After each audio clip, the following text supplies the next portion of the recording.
Otani fikri bo'yicha bolasi yaxshi nafas olyapti burnidan. Bolani fikri bo'yicha nafas olmayapti.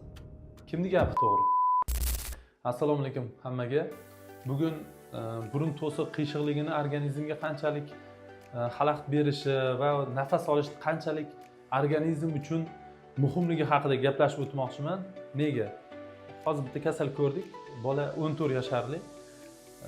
O'zini gapiga qaraganda burnidan biroz qiynaladi nafas olishga, biroz qiynaladi.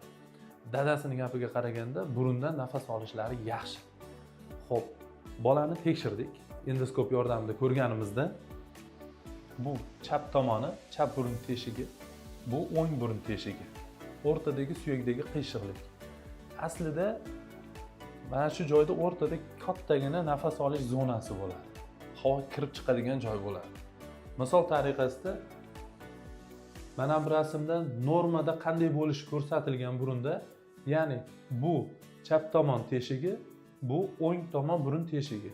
Mana bu ko'rib turganimiz burun suyagini to'g'ri holatdaligi. Yon tomondagilar chig'anog'i. Qora qismi nafas olish zonasi. Havo shatdan kirib chiqadi.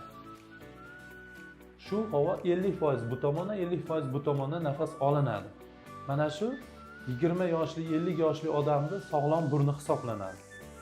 Mana bu holatda biz bemorga hamda ota-onasiga kasallik haqida to'laqonli tushuncha berdik hamda umumiy narkoz ostida septoplastika, ya'ni burun suyaklarini to'g'rilash operatsiyasini tavsiya qildik.